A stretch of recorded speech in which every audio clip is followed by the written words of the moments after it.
Hey everyone, welcome to the wild world of mixed martial arts where Khamzat Chimaev claims his better approach will keep him healthy for UFC 308. Dana White reacts to Jon Jones' latest retirement talk, and yes, Jon Jones was actually defeated last night. So let's dive in. Khamzat Chimaev is hard at work training for a #1 contenders match against Robert Whittaker at UFC 308 on October 26th. At least he hopes it's a #1 contenders match, and he is being careful not to train too hard lest he end up hospitalized again. Khamzat and Whittaker were supposed to fight back in June for the UFC's debut show in Saudi Arabia. Unfortunately, Khamzat ended up being hospitalized multiple times and the fight was called off. No definitive answers have been given on Khamzat's condition. The general opinion is that Khamzat overtrains to the point of physical collapse. Now he has left Saudi Arabia to return home to Russia, where he is training in his village high up in the mountains, preparing for the Whittaker fight. The mountain air has reportedly done wonders for Chimaev's health, and the location means a new team of trainers, including his original hometown wrestling coach. They now let me rest and recover properly. I used to go to the gym and just train till I was done, but then I ended up in the hospital like the last time when I was in hospital 3 times in a row within 3 weeks.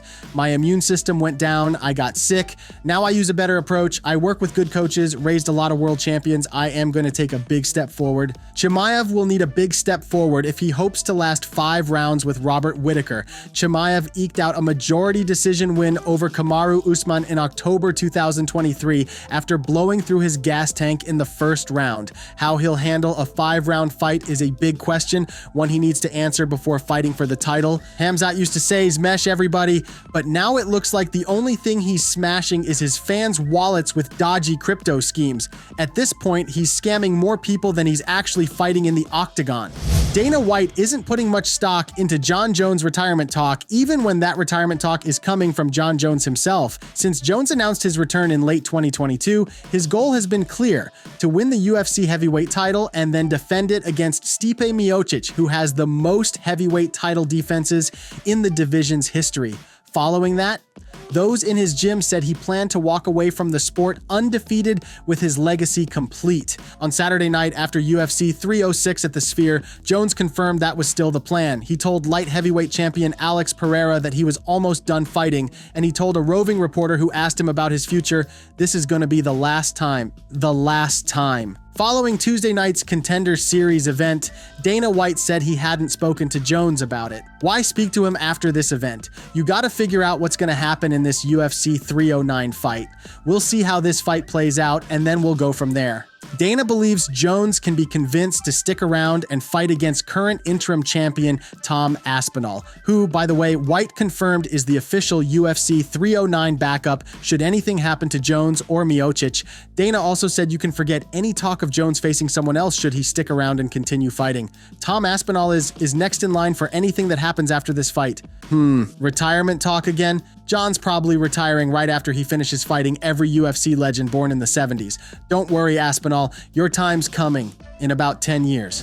Jon Jones will more than likely retire after his UFC 309 clash with Stipe Miocic on November 16th, and the UFC was close to signing another Jon Jones through Dana White's Contender Series.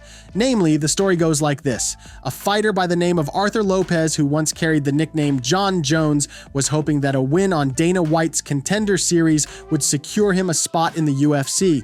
However, last night he was brutally knocked out, and with that, his hopes of becoming a UFC fighter have melted away. Thus, the UFC will be left without a new Jon Jones. Looks like Arthur Lopez didn't get the Jon Jones' nickname for his Octagon skills after all. Maybe, like the real Jon, it's his talents outside the cage that stand out, whether it's perfecting the hit-and-run technique, winning at how to lose a driver's license, or perhaps his impressive ability to dodge responsibility. Who needs title fights when you can pull off a different kind of knockout in real life? Thanks for watching, and if you enjoyed the chaos, hit that like button. If you didn't, just pretend it was a split decision. See you next time, where the drama never ends and neither do the excuses.